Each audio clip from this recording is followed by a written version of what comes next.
Okay, so today we're going to be looking at work by Ep15. This is his first string quartet, as far as I can tell, from 1984. A little bit about Beat. He is a Swiss-born Austrian composer. He was born in 1954, I believe, and he moved to Vienna in about 1975 in his 20s. Most of his career has been in Austria. In Vienna, he founded Klangforum Wien, which is a very successful chamber orchestra that specializes in contemporary classical music. He conducted that ensemble for about 10 years, then got a professorship at the University of Graz in music composition, and has been teaching there ever since. I would describe his music as modernist music. It definitely comes from a tradition of 12-tone composing and serial music. But every piece of his that I've seen, he does something very interesting with repetition. So that might be a theme of this one. If I have listened to this string quartet, I don't remember much about it. So I'm going into this very blind today. I guess his only program note is this quotation from Andre Breton, his novel Naja. I see beauty as I have seen you, as I have seen what pledged you to me at a certain hour for a certain time. Breton is a very famous surreal writer, and this quotation is from his novel Naja, I think you would pronounce it, which is from the 1920s.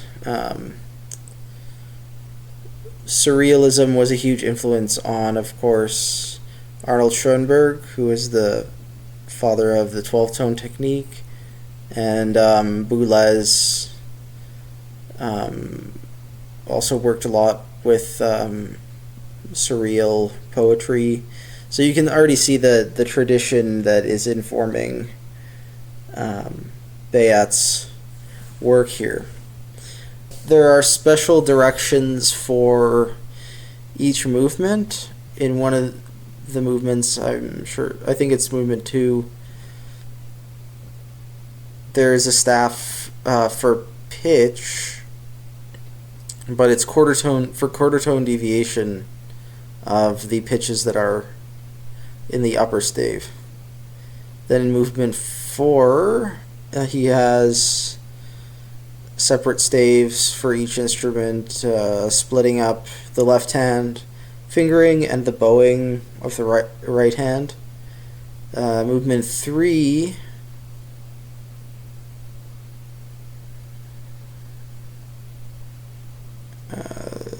movement 5, it's a little bit unclear the relationship between movements here, but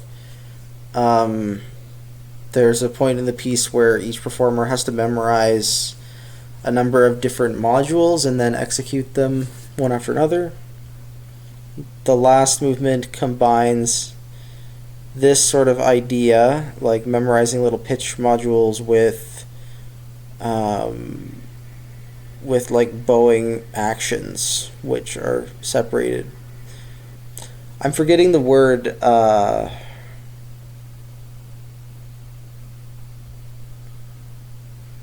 But there's a certain word for like splitting up the performer into multiple staves. But as you can imagine, Lochenman was already doing this a lot, and but this is some more creative applications of that technique of notation. And these are like the types of things that the performers have to memorize. And this is what the start of the first movement looks like, just so you can get a sense of the piece. So the first result that came when I looked up this piece on YouTube is this performance by the Maurice Quartet. So this is what I'll be listening to. It's 25 minutes long, which makes sense because it is a 6-movement work, and it is probably going to be quite slow, since there's only about 30 pages in this score. And yeah, let's jump into this one here. My general reaction to this piece is that it's very conductory. It's really preoccupied with how the ensemble plays together and how people conduct one another and who cues who.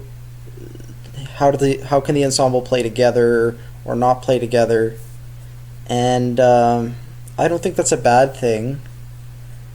But it definitely gives me the same sort of vibe that a lot of Boulez's pieces do, where there really is a big preoccupation with how the ensemble is controlled by the composer in like almost a conductor way. I mean, what I didn't expect just reading the performance notes was how much aleatory was involved in this piece. So it is really like a piece that plays with aleatoric moments that are sometimes strict, sometimes less strict, and then like composed moments which the performer has to follow. When reading a score like this, I'm always thinking like, well, why not just notate it out? Like, why are you making the performers work so much? But I think I have to sort of separate the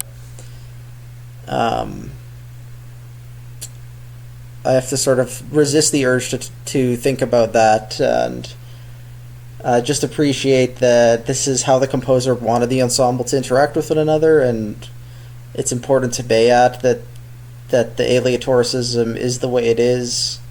Personally, I would just notate it however makes the piece come together quickly, and I think a lot of sections of this you could have just notated it out, but that's just a personal opinion. As for how it sounded, the first two movements were almost like their own piece, and I really liked them. They were super slow.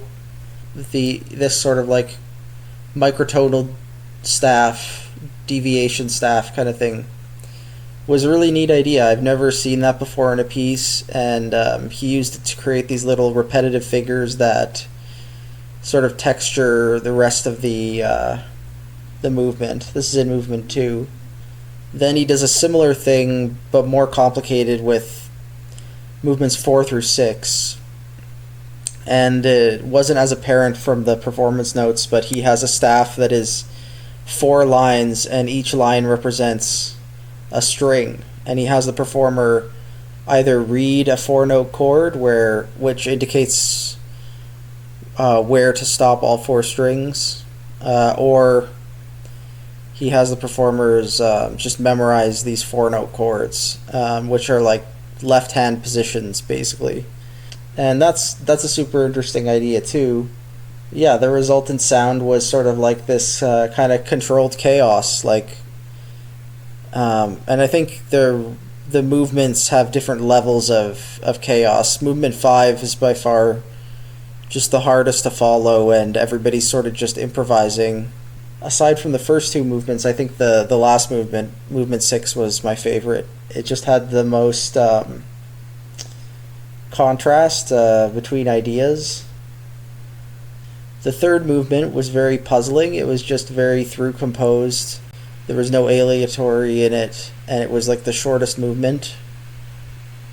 this is the first piece we've looked at where I find the notation very challenging in different ways. Like, but I can find things to appreciate about it, and the musical language is very interesting. It's a super busy piece, and I think the quote from Andre Breton is very fitting.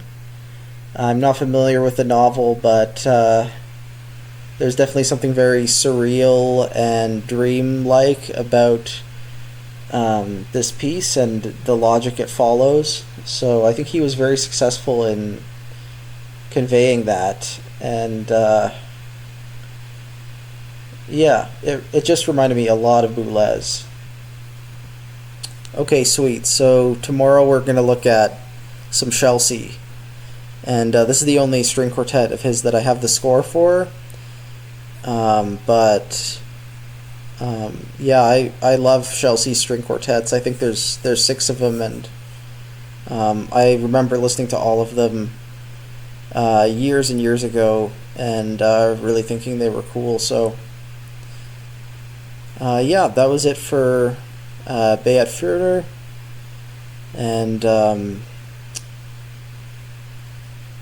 hopefully this discussion helped sort of clarify what's going on in this piece and what makes it interesting.